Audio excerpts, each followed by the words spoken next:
శాంతి. ఈరోజు 15/1/26 జనవరి 15వ తేదీ సద్గురువారము మరియు సంక్రాంతి యొక్క 3వ రోజు కనుమ పండుగ. కనుమ పండుగ యొక్క విశిష్టత ఏంటి అనేటువంటిది ఆధ్యాత్మిక రూపంలో చెప్పడం జరిగింది. ఆ వీడియోను కూడా మీ అందరూ కూడా చూడొచ్చు, ఇతరులకు కూడా పంపించగలరు. మరి రోజు బాబాకి విశేషంగా భోగ్ని నివేదించి మరి బాబాతో సంక్రాంతిని కూడా వతనంలో జరుపుకుందాము. బాబా యొక్క సాకార రూపంలోని మధురమైన మహావాక్యాల్ని విందాము. మధురమైన పిల్లలు, మీ నోటి నుండి ఎప్పుడూ హే ఈశ్వర, హే బాబా అన్న పదాలు వెలువడకూడదు. ఇది కూడా భక్తి మార్గపు అభ్యాసమే.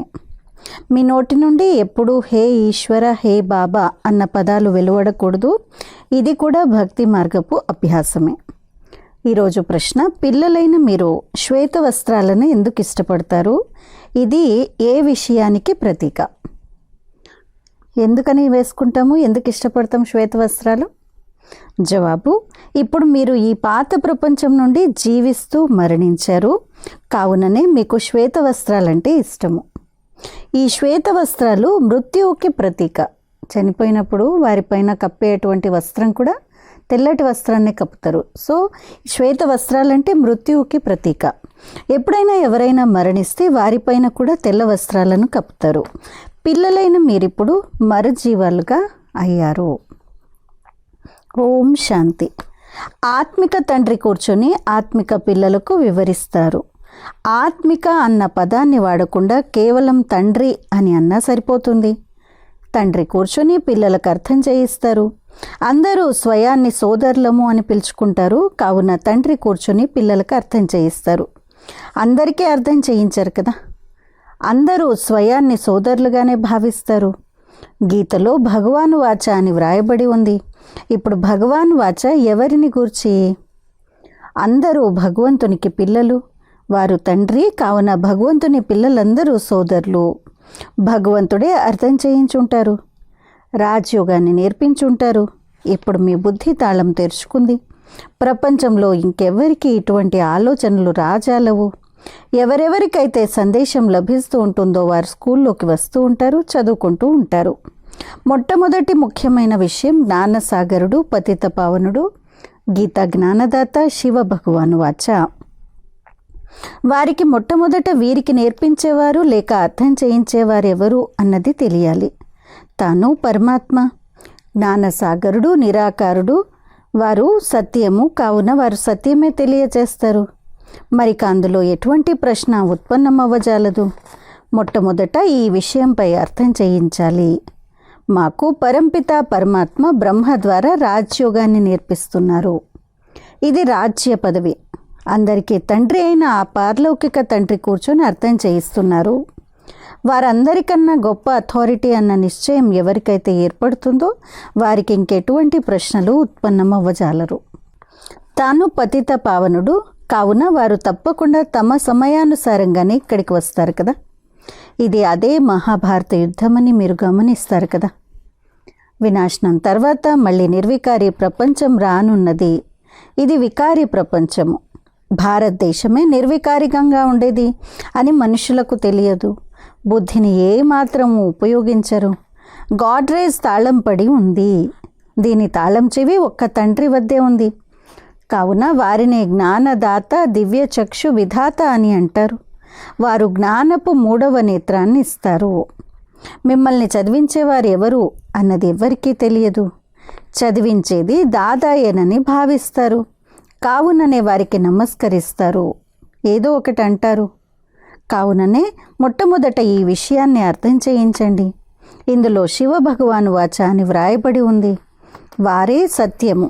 నేను పతిత పావనుడైన శివుణ్ణి, నేను పరంధామం నుండి శాలిగ్రామాలైన మిమ్మల్ని చదివించేందుకు వచ్చాను అని తండ్రి అంటారు. ఆ తండ్రియే నాలెడ్జ్ఫుల్. వారి సృష్టి ఆది మధ్యాంతాల రహస్యాన్ని అర్థం చేయిస్తారు. ఈ శిక్షణ ఇప్పుడు మీకు అనంతమైన తండ్రి నుండి లభించింది. వారే సృష్టి రచయిత, పతిత సృష్టిని పావనంగా తయారు చేసేవారు. హే పతిత పావన రా అని కూడా పిలుస్తారు. కావున మొట్టమొదట వారి పరిచయాన్ని ఇవ్వాలి. ఆ పరంపిత పరమాత్మతో మీ సంబంధం ఏంటి? వారు సత్యము. నరుడి నుండి నారాయణుడిగా అయ్యే సత్యమైన జ్ఞానాన్ని వారిస్తారు. తండ్రి సత్యము అని వారే సత్యఖండాన్ని తయారు చేస్తారని పిల్లలకు తెలుసు. మీరు నరుడి నుండి నారాయణుడిగా అయ్యేందుకు ఇక్కడికి వస్తారు. బారిస్టర్ వద్దకు వెళ్తే మేము బారిస్టర్లుగా అయ్యేందుకు ఇక్కడికి వచ్చాము అని భావిస్తారు.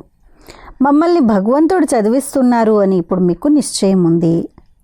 కొంతమంది నిశ్చయం కలిగి ఉంటూ కూడా మళ్ళీ సంశయ బుద్ధి కలవారిగా అయిపోతారు. అప్పుడు నీవు భగవంతుడే చదివిస్తున్నాడు అని అనేవాడివి కదా, మరి ఆ భగవంతుడిని వదిలి ఎందుకు వచ్చేసావు అని వారితో మనుష్యులంతా అంటారు. సంశయం వచ్చినప్పుడే వదిలి వెళ్ళిపోతారు. ఏదో ఒక వికర్మ చేస్తారు. భగవాన్ వాచ కామం మహాశత్రువు. దానిపై విజయం పొందటం ద్వారానే మీరు జగజ్జీతులుగా అవుతారు. ఎవరైతే పావనులుగా అవుతారో వారే పావన ప్రపంచంలోకి వెళ్తారు. ఇక్కడున్నది రాజ్యోగ విషయమే. మీరు వెళ్ళి అక్కడ రాజ్యం చేస్తారు.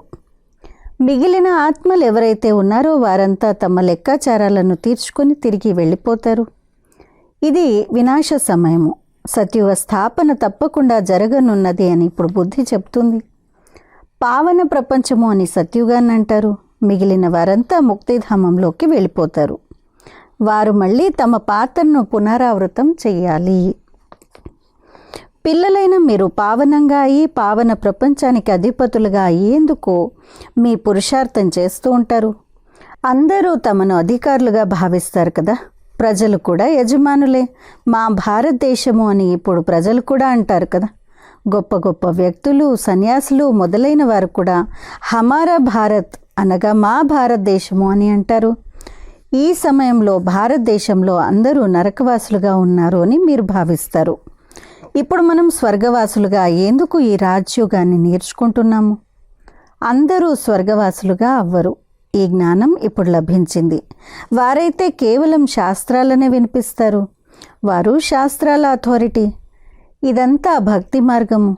ఎప్పుడైతే భక్తి మార్గం పూర్తవుతుందో అప్పుడే నేను వస్తాను అని తండ్రి అంటారు. నేనే వచ్చి భక్తులందరికీ భక్తి ఫలాన్ని ఇవ్వాలి. మెజారిటీ భక్తులదే. అందరూ హే గాడ్ ఫాదర్ అని పిలుస్తూ ఉంటారు. భక్తుల నోటి నుండి హే గాడ్ ఫాదర్, హే భగవాన్ అన్న పదాలు తప్పకుండా వెలువడతాయి. ఇప్పుడు భక్తి మరియు జ్ఞానానికి తేడా ఉంది. మీ నోటి నుండి ఎప్పుడు హే ఈశ్వర, హే భగవాన్ అన్న పదాలు వెలువడవు. మనుషులకైతే అర్ధకల్పం ఈ అభ్యాసం ఉంది. వారు మన తండ్రి అని మీకు తెలుసు. మీరు హే బాబా అని అనకూడదు. తండ్రి నుండి వారసత్వాన్ని మీరు తీసుకోవాలి. మొట్టమొదట మేము తండ్రి నుండి వారసత్వాన్ని తీసుకుంటాము అన్న నిశ్చయం ఉంటుంది. తండ్రి పిల్లలను వారసత్వాన్ని తీసుకునేందుకు అధికారులుగా తయారు చేస్తారు. వీరైతే సత్యమైన తండ్రి కదా. నా పిల్లలు ఎవరైతే అజ్ఞాన నిద్రలో నిద్రిస్తున్నారో వారికి నేను జ్ఞానామృతాన్ని త్రాగించి జ్ఞానచితిపై కూర్చోపెట్టి ఘోర నిద్ర నుండి మేల్కొల్పి స్వర్గంలోకి తీసుకువెళ్తాను అని తండ్రికి తెలుసు. ఏమేం చేస్తారు బాబా?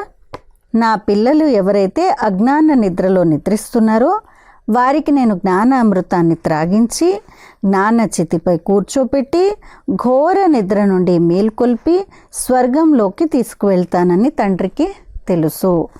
ఆత్మలైన మీరు అక్కడ శాంతిధామంలో మరియు సుఖధామంలో ఉంటారు. సుఖధామాన్ని నిర్వికారి ప్రపంచము అని అంటారు. దేవతలే సంపూర్ణ నిర్వికారులు కదా. అక్కడది మధురమైన ఇల్లు. నటులమైన మనం పాత్రను అభినయించేందుకు ఆ శాంతిధామం నుండి ఇక్కడికి వస్తామని మీరు తెలుసుకున్నారు. ఆత్మలమైన మనం ఇక్కడి నివాసులము కాము. ఆ నటులు ఇక్కడి నివాసులే. కేవలం ఇంటి నుంచి వచ్చి వస్త్రాలు మార్చుకొని పాత్రను అభినయిస్తారు. మా ఇల్లు శాంతిధామం అని మీరు భావిస్తారు. అక్కడికి మనం మళ్ళీ తిరిగి వెళ్తాము. ఎప్పుడైతే నటులందరూ స్టేజ్ పైకి వచ్చేస్తారో అప్పుడు మళ్ళీ తండ్రి వచ్చి అందరినీ తీసుకువెళ్తారు. కావున వారిని ముక్తి ప్రదాత, మార్గదర్శకుడు అని కూడా అంటారు. వారు దుఃఖహర్త, సుఖకర్త. కావున ఇంతమంది మనుషులు ఎక్కడికి వెళ్తారు ఆలోచించండి. పతిత పావనుణ్ణి పిలుస్తారు. ఎందుకు? తమ మృత్యువు కొరకే. దుఃఖ ప్రపంచంలో ఉండాలనుకోరు. కావున నీ ఇంటికి తీసుకువెళ్ళమని పిలుస్తారు. వీరంతా ముక్తిని ఒప్పుకునేవారే. భారతదేశ ప్రాచీన రాజయోగం కూడా ఎంత ప్రసిద్ధమైంది. ప్రాచీన రాజయోగాన్ని నేర్పించేందుకు విదేశాలకు కూడా వెళ్తారు. నిజానికి హఠయోగులు ఎవరు రాజయోగాన్ని నేర్పించలేరు. సన్యాసులు కాషాయ వస్త్రాలను చూసి వారికి ఎంతో గౌరవాన్ని ఇస్తారు. బౌద్ధ ధర్మంలో కూడా సన్యాసులు కాషాయ వస్త్రాలు ధరించడం చూసి వారిని గౌరవిస్తారు. సన్యాసులుగా తర్వాత అవుతారు. బౌద్ధ ధర్మంలో కూడా ప్రారంభంలో ఎవరు సన్యాసులుగా అయిపోరు. బౌద్ధ ధర్మంలో కూడా ఎప్పుడైతే పాపం పెరిగిపోతుందో అప్పుడు సన్యాస ధర్మ స్థాపన జరుగుతుంది. ప్రారంభంలోనే సన్యాసం నేర్పించి ఏం చేస్తారు? సన్యాసం తర్వాత ప్రారంభమవుతుంది. అది కూడా ఇక్కడి నుండే కాపీ చేస్తారు. సన్యాసులను గౌరవించేవారు క్రైస్తవుల్లో కూడా ఎందరో ఉన్నారు. కాషాయ వస్త్రాలను ధరించే విధానం హఠయోగులది. మీరు ఇల్లు వాకిళ్లను వదలకూడదు. అలాగే శ్వేత వస్త్రాల బంధన కూడా ఏమీ లేదు. కానీ తెల్ల బట్టలు ధరించడం మంచిది. మీరు భట్టీలో ఉన్నారు కాబట్టి మీ వస్త్రధారణ కూడా ఇదే అయిపోయింది. ఈ రోజుల్లో తెల్ల వస్త్రాలను ఎంతో ఇష్టపడుతూ ఉంటారు. మనుషులు మరణించినప్పుడు కూడా తెల్ల దుప్పటిని కప్పుతారు. మొట్టమొదట ఎవరికైనా తండ్రి పరిచయాన్ని ఇవ్వండి. 2 తండ్రులు ఉన్నారు అని చెప్పండి. ఈ విషయాలను అర్థం చేసుకునేందుకు సమయం పడుతుంది. ప్రదర్శనలో అంతగా అర్థం చేయించలేరు. సత్యుగంలో ఒకే తండ్రి ఉంటారు. ఈ సమయంలో మీకు 3 తండ్రులు ఉన్నారు. ఎందుకంటే భగవంతుడు ప్రజాపిత బ్రహ్మ తనులోకి వస్తారు. వారు కూడా అందరి తండ్రియే. అలాగే లౌకిక తండ్రి కూడా ఉంటారు. అచ్చా, ఇప్పుడు 3 తండ్రుల్లో ఉన్నతమైన వారసత్వం ఎవరిది? నిరాకారుడైన తండ్రి వారసత్వాన్ని ఎలా ఇవ్వగలరు? వారు బ్రహ్మ ద్వారా ఇస్తారు. ఈ చిత్రంపై మీరు చాలా బాగా అర్థం చేయించవచ్చు. ఈ ప్రజాపిత ఆది దేవుడు, తాను ఆదిదేవి. వీరు గ్రేట్ గ్రేట్ గ్రాండ్ ఫాదర్. శివుడినైనా నన్ను మీరు గ్రేట్ గ్రేట్ గ్రాండ్ ఫాదర్ అని అనజాలరు. నేనైతే అందరికీ తండ్రిని. ఇతడు ప్రజాపిత బ్రహ్మ. మీరందరూ పరస్పరం సోదరి సోదరులు అని బాబా అంటారు. భార్యాభర్తలైనా కానీ బుద్ధి ద్వారా మేము సోదరి సోదరులమని తెలుసుకున్నారు. తండ్రి నుండి వారసత్వాన్ని తీసుకుంటారు. సోదరి సోదరులు పరస్పరం ఆసురి కార్యకలాపాలను చేయజాలరు. ఇరువురి మధ్య పరస్పరం వికారి దృష్టి ఆకర్షిస్తూ ఉన్నట్లయితే పడిపోతారు. తండ్రిని మర్చిపోతారు. నీవు నా సంతానంగా అయ్యి మళ్ళీ మొహాన్ని నల్లగా చేసుకుంటావా అని బాబా అంటారు. అనంతమైన తండ్రి కూర్చుని పిల్లలకు అర్థం చేయిస్తారు. మీకు ఈ నష ఎక్కి ఉంది. గృహస్థ వ్యవహారంలో కూడా ఉండాలని మీకు తెలుసు. లౌకిక సంబంధీకులతో కూడా తోడును నిర్వర్తించాలి. లౌకిక తండ్రిని మీరు తండ్రి అని అంటారు కదా, మీరు వారిని అన్నయ్య అని అనకూడదు. అర్థమైందా? లౌకిక తండ్రిని అన్నయ్య అనకూడదు, లౌకిక భర్తను కూడా అన్నయ్య అనకూడదు. సాధారణ రీతిలో తండ్రిని తండ్రి అనే అంటారు. వీరు మా లౌకిక తండ్రి అని బుద్ధిలో ఉంటుంది. జ్ఞానం అయితే ఉంది కదా. ఈ జ్ఞానం చాలా విచిత్రమైంది. ఈ రోజుల్లో పేరుతో కూడా పిలిచేస్తారు. కానీ ఎవరైనా అతిథులు లేక బయట వ్యక్తుల ముందు అలా అన్నయ్య అని పిలిచినట్లయితే వీరి బుర్ర పాడైపోయిందేమోనని వారు భావిస్తారు. ఇందులో చాలా యుక్తి కావాలి. మీది గుప్త జ్ఞానము, గుప్త సంబంధము. ఇందులో చాలా యుక్తిగా నడుచుకోవాలి. ఒకరికొకరు గౌరవాన్ని ఇచ్చుకోవడం మంచిది. లౌకికం వారితో కూడా తోడును నిర్వర్తించాలి. కానీ బుద్ధి పైకి వెళ్ళిపోవాలి. మనం తండ్రి నుండి వారసత్వాన్ని తీసుకుంటున్నాము. అంతేకాని పినతండ్రిని పినతండ్రి అని, తండ్రిని తండ్రి అని అనవలసి ఉంటుంది. ఎవరైతే బీకేలుగా అవ్వరో వారు సోదరి సోదరులుగా భావించరు. ఎవరైతే బ్రహ్మకుమారి కుమారులుగా అవుతారో వారే ఈ విషయాలను అర్థం చేసుకుంటారు. బయటి వారు విని మొదట ఆశ్చర్యపోతారు. ఇందులో అర్థం చేసుకునేందుకు చాలా మంచి బుద్ధి కావాలి. బాబా పిల్లలైన మీ బుద్ధిని చాలా విశాలంగా తయారు చేస్తారు. మీరు మొదట హద్దులోని బుద్ధి కలిగి ఉండేవారు. ఇప్పుడు బుద్ధి అనంతంలోకి వెళ్ళిపోతుంది. వారు మనకు అనంతమైన తండ్రి. వీరందరూ సోదరి సోదరులు. అంతేకాని సంబంధరీత్యా కోడల్ని కోడలు అని, అత్తనత్త అని అంటారు. కానీ అక్కయ్య అని అనరు. రావడం అయితే ఇరువురు వస్తారు, కానీ ఇంట్లో ఉంటూ చాలా యుక్తిగా నడుచుకోవాల్సి ఉంటుంది. లోకుల కోసం కూడా అలా వ్యవహరించవలసి ఉంటుంది. లేకపోతే వీరు భర్తను అన్నయ్య అని, అత్తను అక్కయ్య అని పిలుస్తున్నారు, వీరు నేర్చుకునేది ఏంటి అని అంటారు. ఈ జ్ఞాన విషయాలను గూర్చి మీకే తెలుసు, ఇంకెవరికీ తెలియవు. మీ గతి మతి మీకే తెలియాలి అని అంటారు కదా. ఇప్పుడు మీరు వారి పిల్లలుగా అయ్యారు కావున మీ గతి మతి మీకే తెలియాలి. ఎక్కడ ఎవ్వరూ తికమక పడకుండా చాలా జాగ్రత్తగా నడుచుకోవాల్సి ఉంటుంది. కావున ప్రదర్శనలో కూడా పిల్లలైన మీరు మొట్టమొదట మమ్మల్ని చదివించేవారు భగవంతుడు అని అర్థం చేయించాలి. ఇప్పుడు చెప్పండి, వారు ఎవరు? నిరాకారుడైన శివుడా లేక శ్రీకృష్ణుడా? శివ జయంతి తర్వాత కృష్ణ జయంతి వస్తుంది. ఎందుకంటే తండ్రి రాజయోగాన్ని నేర్పిస్తారు. పిల్లల బుద్ధిలోకి వచ్చింది కదా. ఎప్పటి వరకైతే శివ పరమాత్మ రారో అప్పటి వరకు శివ జయంతిని జరుపుకోలేరు. ఎప్పటి వరకైతే శివుడు వచ్చి కృష్ణపురి స్థాపనను చేయరో అప్పటి వరకు కృష్ణ జయంతిని కూడా ఎలా జరుపుకోగలరు? కృష్ణుని జన్మనైతే జరుపుకుంటారు, కానీ వారేమీ అర్థం చేసుకోరు. కృష్ణుడు యువరాజు, మరి తప్పకుండా సత్యుగంలోనే యువరాజుగా ఉంటాడు కదా. అక్కడ దేవీ దేవతల రాజధాని ఉంటుంది. కేవలం ఒక్క కృష్ణునికి మాత్రమే రాజ్యాధికారం లభించి ఉండదు కదా.